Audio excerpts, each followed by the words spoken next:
Salve, salve, futuro delegado da Polícia Civil do Estado do Espírito Santo. Vamos dar início agora a esse tema que é tão temido, que é a estruturação das peças vinculadas ao cargo de delegado de polícia. A nossa proposta nesse vídeo é trabalharmos com um padrão, com a criação de um padrão, de uma peça, que ela pode ser basicamente utilizada para as principais peças do cargo de delegado, diferenciando-se única e exclusivamente em relação a algumas peculiaridades menores em relação a cada uma delas. Então vamos agora iniciar esse padrão, a compreender como funciona esse padrão, tá bom? E repito, esse tema só é temido porque não mostram a você que por trás de 6, 7, 8, 9 peças existe sim uma estrutura base central que aplicava basicamente todas elas. Vem comigo, vamos lá. Seguindo então, pessoal, sempre aí anotem meu e-mail, né? Eventual dúvida é só mandar que nós estamos à sua disposição. A estrutura do cargo de delegado, a peça do cargo de delegado, tem uma estrutura que ela começa com um endereçamento, aqui é direcionada a peça, né, ao juiz, no caso. Não existe peça direcionada a não ser ofícios do dia a dia para outros órgãos, né, mas as peças principais são direcionadas ao juiz. Na sequência, o elemento de referência. 3, preâmbulo, a parte fática, a parte do direito, os pedidos e, por fim, local e data, né? Essa é uma estrutura central, uma estrutura linear, que nós vamos ver na sequência cada um desses itens. Vamos lá. Endereçamento. Professor, essa é uma pergunta que eu recebo muito. Eu preciso ou não preciso conhecer o regimento interno do Poder Judiciário Estadual? A resposta é não. Por quê? Porque isso não está no seu edital. Exatamente por isso que esse endereçamento aqui vai responder tranquilamente por 90% ou mais dos casos que caem em concurso para delegado. Excelentíssimo doutor juiz de direito da Vara Criminal da Comarca D, no Espírito Santo. Esses elementos somente são preenchidos se a questão de concurso te ofertar esses elementos. Do contrário, eles serão sem a informação. Esse endereçamento central, eles decorrem principalmente de regras da Constituição Federal, ou seja, esse endereçamento aqui é a regra base, salvo quando, em razão de normas da Constituição Federal, nós tivermos, então, elementos estruturais. Por exemplo, esse daqui que é elemento envolvendo o júri e, portanto, os casos de homicídio. Excelentíssimo doutor juiz da Vara do Júri da Comarca D, esses dois elementos somente são preenchidos se o caso concreto te ofertar essas informações. Nesse terceiro caso, diz respeito também às normas da Constituição Federal, nos casos de foro prerrogativa de função. O caso mais comum é o deputado estadual, né? No qual ele tem foro no Tribunal de Justiça, né? Excelentíssimo desembargador essa informação só é preenchida se a questão te ofertar essa informação. Câmara Criminal do Tribunal de Justiça do Estado do Espírito Santo. Lembre-se que nós tivemos muitas informações novas, alterações de jurisprudência no âmbito do foro prerrogativa, portanto, tenha cuidado com esse detalhe, tá bom? Seguindo, ao lado do endereçamento, na sequência, nós teremos os elementos de referência, que será inquérito policial, por exemplo, número 80/19. Só que esse elemento ele só é preenchido se, e somente se o que acontecer, a questão de concurso te der essa informação. Professor, e se o caso for de um auto de prisão em flagrante delito? Prestem atenção, imagine o seguinte cenário. PM prende cidadão e ele é direcionado e ele é conduzido até a Delegacia Regional de Vitória e é lavrado um auto de prisão em flagrante delito que recebe o número 80, por exemplo. Professor, nesse cenário, eu vou trabalhar com o escrito aqui inquérito policial ou eu vou escrever auto de prisão em flagrante delito? A resposta é tanto faz. Por quê? Qual é uma das formas de instauração de do inquérito policial? Exatamente por meio do auto de prisão em flagrante delito. Então, se você escrever inquérito policial ou auto de prisão em flagrante delito, número, por exemplo, 80/19, você estará igualmente preenchendo o elemento necessário para esse requisito, para esse ponto que você tanto busca, tá bom? Em relação na sequência do elemento, nós temos o preâmbulo. Esse é um preâmbulo básico, você sempre poderá utilizar como base. A Polícia Civil do Estado do Espírito Santo, por meio do seu delegado de polícia, ao final assinado, no uso de suas atribuições que lhe são conferidas, dentre outros dispositivos, pelo artigo 144 da Constituição Federal, pelo artigo 2º parágrafo 1º da Lei 2.830, já vou dar sequência com vocês. Observem o seguinte: esses dois requisitos, esses dois dispositivos legais são dispositivos que eles são padrão a qualquer peça. Professor, esqueci a peça ou o artigo da prisão temporária. Ainda assim, você vai ter alguma pontuação para lembrar desse que é comum a todas as peças. E depois, que a gente vai ver durante o curso, você terá os dispositivos específicos para cada peça. Tá bom? Vem respeitosamente a presença de Vossa Excelência representar pela decretação, no caso aqui do exemplo que eu dei, da prisão temporária de Frederico Rico, já qualificado no procedimento pelos fundamentos de fato e de direito que a seguir passa a expor. Esse, portanto, é um preâmbulo base que você vai aproveitar com qualquer peça ao longo do nosso curso, né? Pode pegar como padrão que você vai conseguir as pontuações necessárias. Lembrando que você deverá inserir o dispositivo legal de cada peça e direcionar a decretação para cada uma das peças que nós trabalharemos. Na sequência do preâmbulo, nós vamos trabalhar com os fatos. Aqui você vai colocar um resumo dos fatos. O que ocorreu? Quem cometeu o fato? Quando? Onde? Por quê? Aqui você vai trabalhar com os elementos centrais dos fatos. Tá bom? Professor, e se a narração dos fatos for muito longa e vai tomar uma página e meia do que eu tenho de espaço? Me ajuda, pelo amor de Deus. Prestem atenção, isso é muito comum.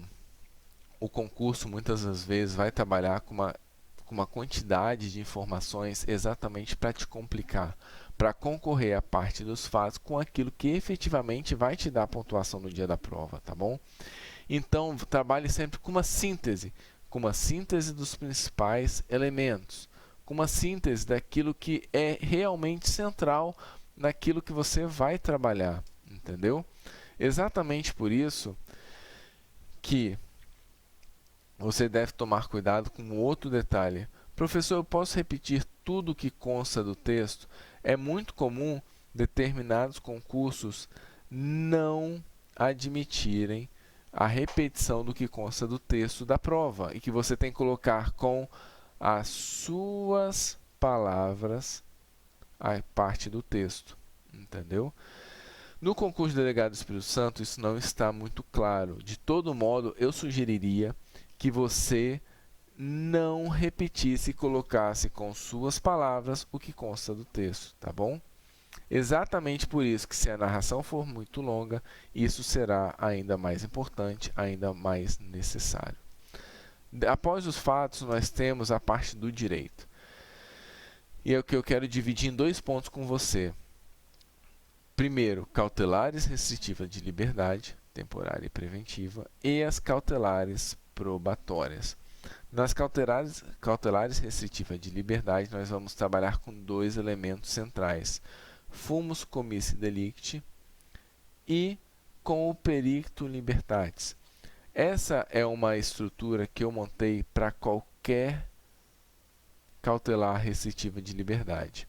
O fumus comissi delicti se verifica pela narração dos fatos e do que foi exposto até aqui, estando caracterizados a prova da materialidade e os indícios de autoria.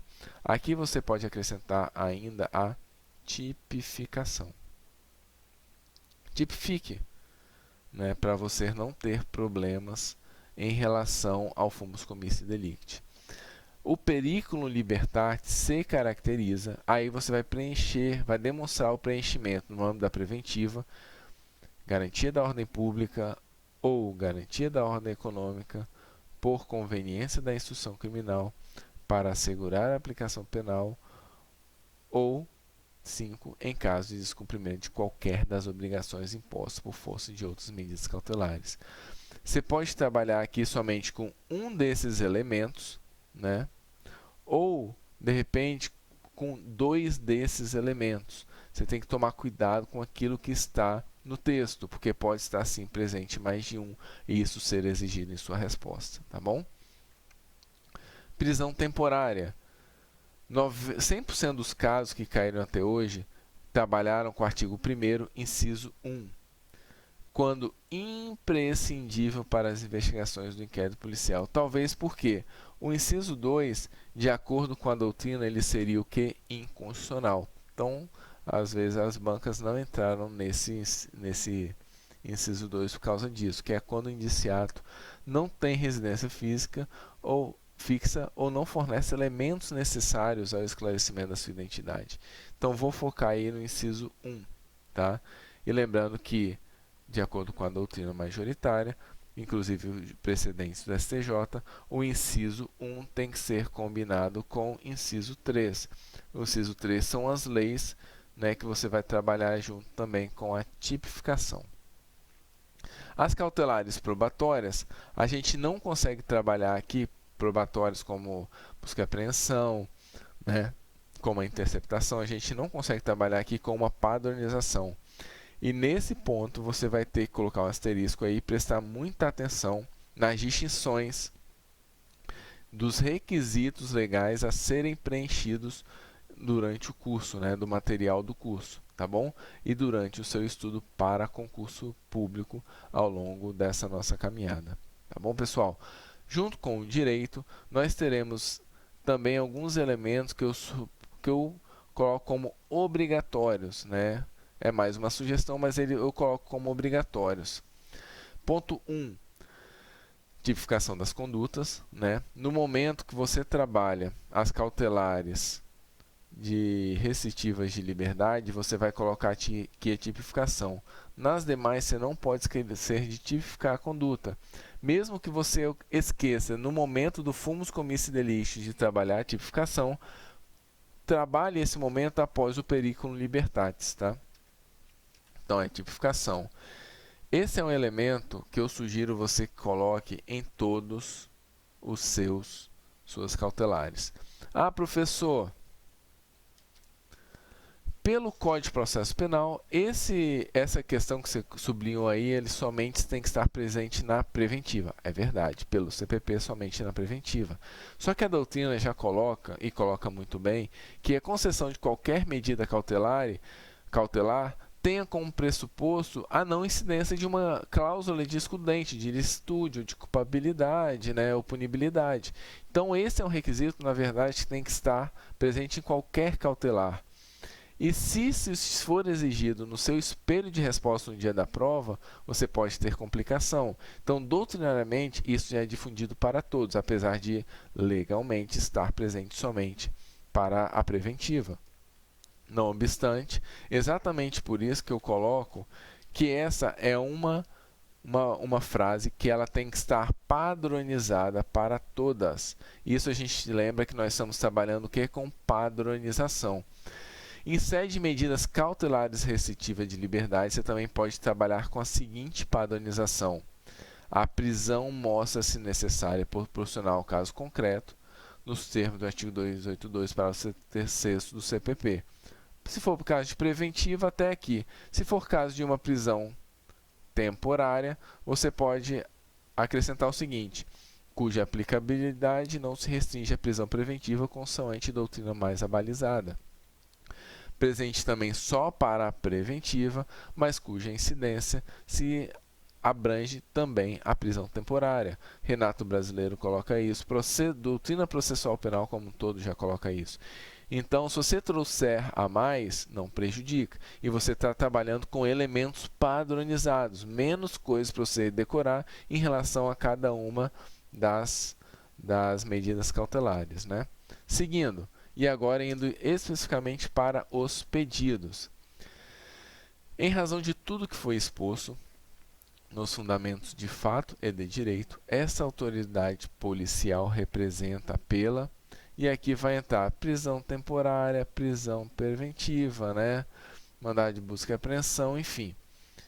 Aqui é típico de cada peça, só que existem certos elementos no âmbito dos pedidos que se pode padronizar. Por exemplo, ressalta-se a necessidade de que todo o procedimento seja feito sem a oitiva da parte contrária. Isso é previsto somente para a preventiva. Concurso público já exigiu também para a interceptação telefônica. Padronize isso você para todas as suas medidas cautelares, tá bom? Então, fica a sugestão aí de padronização também. Professor, e manifestação do Ministério Público? Eu posso padronizar? Nós temos uma distinção aqui, meus amigos, que algumas leis deixam bem claro, tem que ter participação do MP, né, manifestação do MP, e outras leis não. Posso ou não posso padronizar isso? Vários alunos meus já padronizam isso em todas as provas de delegado. Eu já falo isso há mais de 4 anos. Nenhum teve qualquer pontuação negativada por você colocar isso. E isso é interessante porque quando você padroniza, isso é menos, repito, como eu já repeti inúmeras vezes, é menos ponto para você decorar quando você trabalha os pontos específicos de cada peça, tá bom? Pessoal, finalizamos aqui os pedidos, portanto, tá?